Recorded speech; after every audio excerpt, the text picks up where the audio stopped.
You know, this business of what you call it is too much for me. Oh. Trust me. Even me, I don't know how to use this one. You don't know. If you don't know, then I'm in trouble. Who's gonna teach me? I was counting on you to tell me how this thing was. You telling me that you don't know?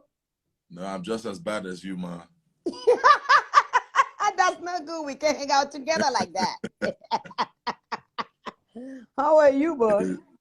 I'm all right, man. How's everything? Well, I am rehearsing in New York, actually. You're always rehearsing. Yeah, but this time around is completely something different. It's a musical theater that my daughter wrote. She wrote the piece and then she wrote the music too.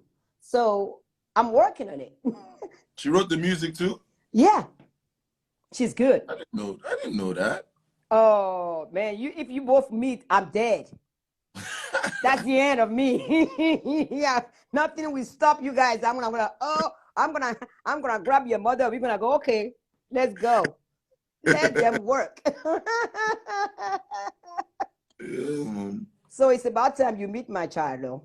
Exactly. Anytime. I was supposed to come to dinner after the show, but then she went too crazy. Yeah, but it's okay. Don't worry about it. We're gonna make it happen. I'm coming back to Paris and I think for the Off-White show. Ooh. So we should do dinner. When are you coming back? I don't know yet. I'm not sure, but it's like at the end of the month. It's like when the Off-White show is. Okay, whatever it is. I hope I see you at the Grammy. Next week. It's next week. Next week, no. You don't see me. I'm in New York. Why do you do that? Come see me in New York. Yeah. I'm gonna be in New York too. How long are you gonna be in New York? I'm here till March 6th. Oh yeah, I'm definitely gonna see you in New York then. You have to come. So everybody was asking me before you come in, what about the song with Burna Boy? I'm like, I can't be alone talking about that song. Let's Burna talk to you about it too. Come on. Everybody's asking me, this song is so great. What are you talking about? I'm like, we have to explain this song again.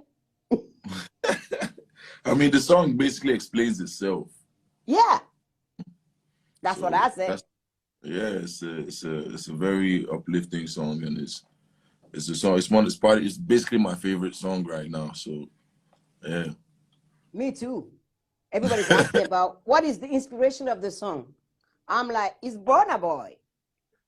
So no, it's now, Africa. Yeah, no. They asked the question. I'm passing on to you. You have to explain now. I've done my share. Okay. As you say, it's an uplifting song.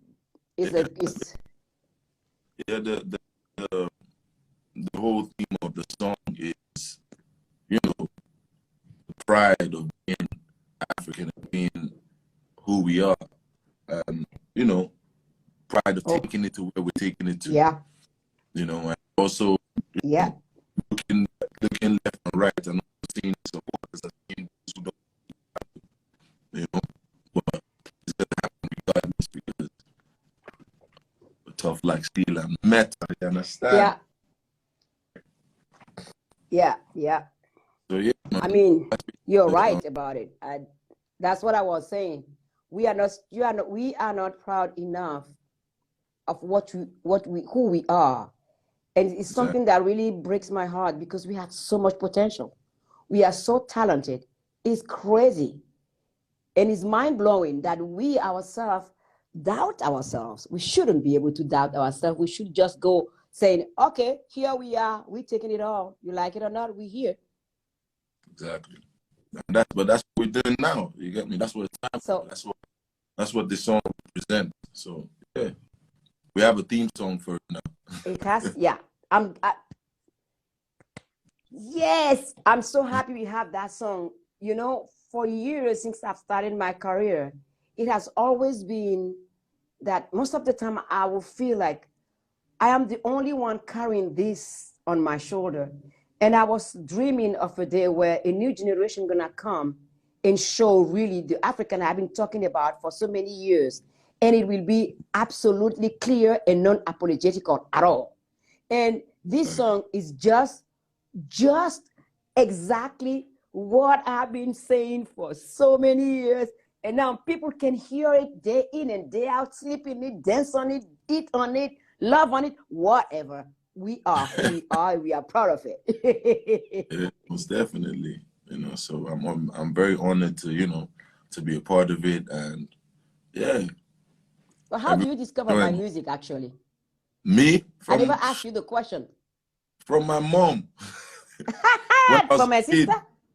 Yeah, yes. When I was a kid, like we had vinyls and stuff, and it was always on TV, you know, and all of it. And like you were basically you were on TV every 5 minutes.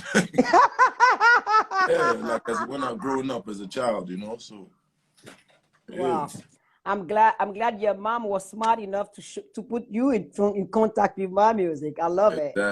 Exactly. I owe so much to the mothers in Africa. Every time I meet an African person, my mom love you. She used to listen to you. I say, man, blessing to all the mothers in Africa. I say.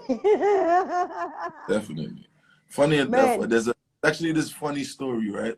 I've actually never told no one this story. Like, I must have been about, what? Must have been about 8 years old. No, it wasn't 8. Probably 7 or 6 or something. And I was with my mom in, I think it was Côte d'Ivoire. Yeah,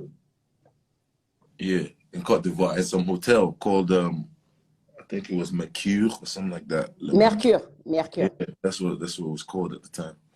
And I walk in the room and I see Brenda Fassie with my mom. You met Brenda? I love her. Yeah, her and my mom were, I don't know what they were on. They're crazy. But yeah, they're in the room. They're crazy good. Yeah, they're chilling and talking and just there, and then they're trying to get rid of us, right? So basically, I think Brenda bought me, I think she bought a game or something. She bought some kind of game for me or something, because she gave me the money to go out and get it. So I did. And then by the time I came back, it was literally the most magic thing. Like they were literally just dancing and you were on the TV, and it was wild. You know that I met Brenda Fassie when I went to South Africa for the first time in 1996. And she came to the show.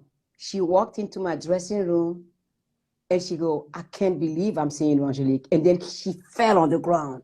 And I was like, oh, no, please come. She said, you don't understand.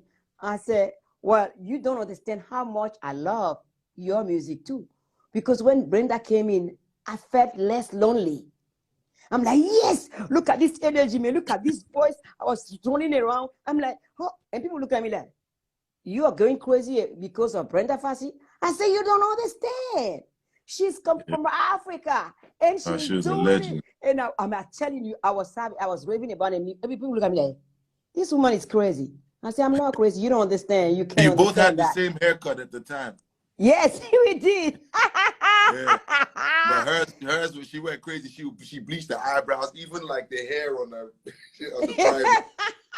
That's Brenda for bleached you, man. all that. I and mean, she was in a bikini and stuff because it was. I swear, the last time I saw her, she was singing her new song, and Nelson Mandela was there. It was in the World Show. She went and sat on Nelson Mandela's lap. I said, "You got no shame, girl." And then Nelson Mandela stood up and they started dancing. I'm like, me, I would never been able to. Oh yeah, now I remember what her and my mom were talking about, that they wanted us to leave. They were talking about Awilo. Oh, Awilo, that's another one. We started together Awilo in France.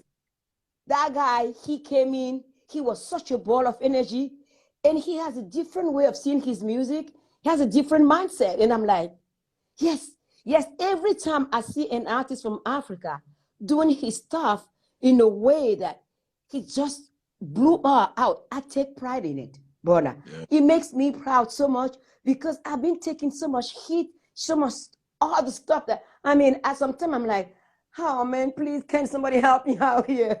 And that's what it is when you are the first person that is there. But I was lucky to meet Miriam Makeba that have helped me through too. She has guided me through it and telling me, don't do this, don't accept this, don't do. It is amazing. I met her in 1989 and she was telling me, keep on doing it. Don't wear a watch on stage. This, and she gave me so many advice. And last time I saw her was 1 year before she passed away. And she was telling me, well, now I can die because you're here. I said, no, don't say that. I don't want to hear about that. I want you here. I don't want to hear about it. And Man, I'm telling you, I will. You are something else. The first time I heard about is what it was when you did the Wombolobo. I'm like, who's that guy? I'm like, who's that guy? I'm liking my song. You make me listen to my song differently. And that's what music is. When somebody touch your work and do it differently, it takes the work to another level. It brings you somewhere else that you never foresee yourself. And I'm like, man. Oh man, I want to see making me twice. blush. No, it is true, but I'm not telling you. Me, I don't do bullshit. I tell you, I don't like somebody. That's why I have so many enemies here, right? I'm like, I don't like you. I tell you, I don't like you. But that song was something, and I'm like, come again? My music? Like that? Hell no. And then I will listen and listen and listen. At one point, my husband said, okay, can we move to something else? I mean, I'm really honored to be a part Paris. of this, you know, to share the greatness and just the legendary ambience, you know, just soaking it in, man. It's amazing. But you know, Burna, you know, one thing I want to tell you after your show in Paris, because there's a difference between listening to an album and seeing somebody perform. And for me, I differentiate both. You can do wonder on album, but what makes you a different artist, an artist in whole, is when you're on stage and you deliver. And sometimes some artists, they are able to do it in studio, and on stage, it becomes impossible. And I come to your show and I'm like, oh, my boy is killing them all. And I'm liking it. I'm sitting down there looking at him. People looking at me like, who's this lady? I'm like, I'm happy. That's my boy, I said. They said, huh? You know Burna Boy? I didn't even talk to them. I said, you don't understand. That's my boy. And my husband, shh, you're going to be mocked here if you start saying, you know Burna Boy. I mean, shut up. I don't want to be stubborn. So I kept quiet. But my whole body language was like, okay, I'm ready. That's my child. He's doing it. And y'all going to eat it up all day long. And all night long, too. When I saw you backstage, I was so shocked. No, I mean, I have to come. I mean, it's that my schedule is crazy. You literally made my night, man. You made my night. I mean, you're in Paris and I'm in Paris and I don't come. How bad can that be? I mean, talk is cheap. Action is expensive, man. Exactly. You gotta go. I mean, you have to stand for what you believe in. And I'm actually gonna go get that tattooed right there. Talk is cheap. We count, and nobody can walk away from it. It's you like it or not, you're gonna be there. And I wanted to ask you, how do you see the future of the African music? How do we bring it to the realm to keep it all the way up there? And once we leave, for the next generation that follow, we can tell them, we've paved the way for you. It's your turn now.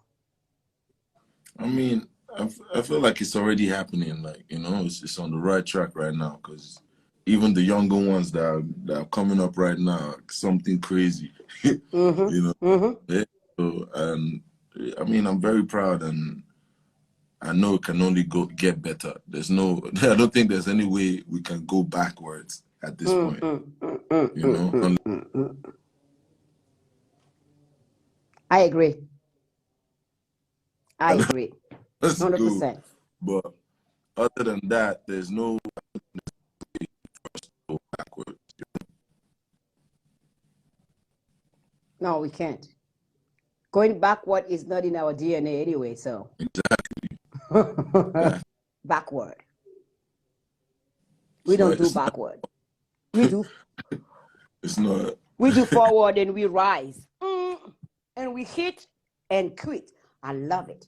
I just love it. Mama.